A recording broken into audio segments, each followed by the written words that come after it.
സുരേഷ് ഗോപി അവസാനം എടുത്തിരിക്കുകയാണ്. ഓക്കെ, ഞാൻ എടുക്കും. നമ്മുടെ സാല കപ്പ് നമ്മതേന്ന് RCB ഒരുപാട് വർഷങ്ങളായി പറയുന്നുണ്ട്. അവർ ഒരു കാലം കപ്പെടുക്കും. അതുപോലെ തന്നെ ഈ ഞാനങ്ങ് എടുക്കുക തൃശ്ശൂർ എന്ന് സുരേഷ് ഗോപിയും കുറേ കാലമായിട്ട് പറയുന്നതാണ്. അങ്ങനെ സുരേഷ് ഗോപി തൃശ്ശൂർ അങ്ങ് എടുത്തിരിക്കുകയാണ്. അല്ലെങ്കിൽ അദ്ദേഹത്തിൻ്റെ ഭാഷയിൽ പറയുകയാണെങ്കിൽ സുരേഷ് ഗോപിക്ക് തൃശ്ശൂർ അങ്ങ് കൊടുത്തിരിക്കുകയാണ് അവിടുത്തെ ജനങ്ങൾ. ഓക്കെ, അതൊരു വലിയ കാര്യമാണ്. കാരണം വലിയ കാര്യം എന്ന് പറയാൻ കേരളത്തിൽ ഒരു BJP കാൻഡിഡേറ്റ് ജയിക്കാനുള്ള സാധ്യത വളരെ വിരളമാണ്. ഓക്കെ, വളരെ വിരളമാണ്. കാരണം ഒരു കാരണവശാലും അവർ ജയിക്കാനുള്ള സാധ്യതകൾ വളരെ കുറവാണ്.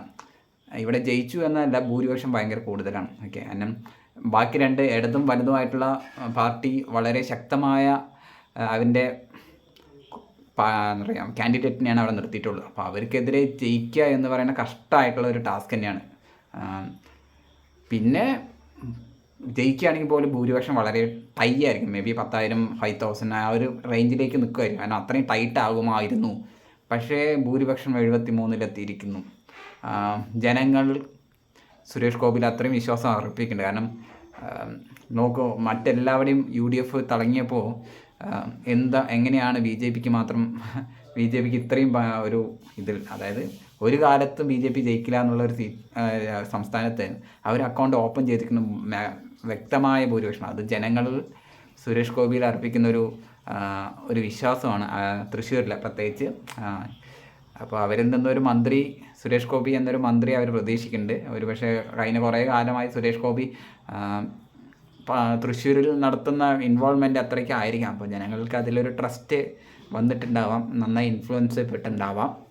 അപ്പോൾ തൃശ്ശൂരിൻ്റെ എല്ലാവിധ ബെറ്റർമെൻറ്റിന് വേണ്ടിയിട്ട് സുരേഷ് ഗോപി അവിടെ ഉണ്ടാവും എന്നുള്ള അതിൻ്റെ ഒരു പ്രതീക്ഷയും കൂടിയാണ് അവർക്ക് ഇത്രയും വോട്ട് കിട്ടാൻ. കാരണം അതാണ്, ജയിക്കാനുള്ള സാധ്യത ഉണ്ടെങ്കിൽ പോലും മെജോറിറ്റി കിട്ടാൻ സാധ്യത വളരെ കുറവായിരുന്നു. പക്ഷേ 70,000 വോട്ട്സിൻ്റെ മെജോറിറ്റിയാണ്. അതൊരു വലിയ ഹ്യൂജാണ്. അതായത് നോർമലി അങ്ങനെയുള്ളതൊക്കെ കിട്ടണമെന്ന് പറഞ്ഞാൽ ആ ഒരു ഗവൺമെൻറ്റിൻ്റെ ഭാഗമായിട്ട് നിൽക്കുന്നവർക്കൊക്കെ അയക്കാം, അല്ലെങ്കിൽ അവിടെ സ്ഥിരമായുള്ള ആൾക്കാർക്ക് അയക്കാം. ഇതൊരു ഔട്ട് ഓഫ് ദ ബോക്സിൽ നിന്ന് വന്നിട്ട് സുരേഷ് ഗോപി ഫുൾ മെജോറിറ്റി അടിക്കണം. അതൊരു വലിയൊരു കാര്യമാണ്. Okay, it's not easiest task to do.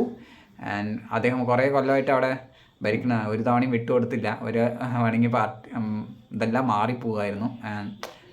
എന്താ പറയുക, ആളുടെ ഇവിടെ വർക്കൗട്ട് ആണല്ലോ പറഞ്ഞ് വേറെ ഇടയ്ക്കൊക്കെ മാറി. പക്ഷേ അവിടെ തന്നെ പിടിച്ച് നിൽക്കുകയായിരുന്നു ആൾ. അതിനൊരു വലിയ ഗട്ട്സാണ്. ഓക്കെ, അപ്പോൾ അതിനുള്ളൊരു ഇതും കൂടിയാണ്.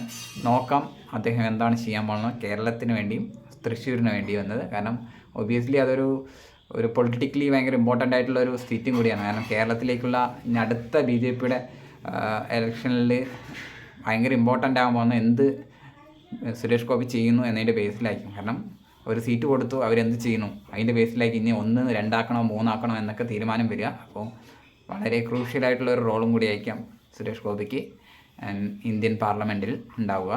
അതെന്തായാലും ചെയ്യും എന്നാണ് എൻ്റെ വിശ്വാസം. അപ്പോൾ ആൾക്കെല്ലാം വ്യക്തമായ നല്ല രീതിയിൽ ചെയ്യാൻ കഴിയട്ടെ എന്ന് ആശംസിക്കുന്നു. ആൻഡ് കാണാം ഇതിന് അഗെയിൻസ്റ്റ് മറ്റുള്ള പൊളിറ്റിക്കൽ പാർട്ടീസ് അവൻ്റെ റെസ്പോൺസ് എന്തായിരിക്കും. കാരണം വൈകാതെ തന്നെ നമ്മുടെ സ്റ്റേറ്റ് ഇലക്ഷനും കൂടി ഉണ്ടാവും. അപ്പോൾ അവർ അത്രയ്ക്ക് ഈസി ആയിട്ട് അത് എടുക്കും തോന്നുന്നില്ല. എല്ലാവരും കംബാക്കിന് വേണ്ടിയിട്ട് ശ്രമിക്കും.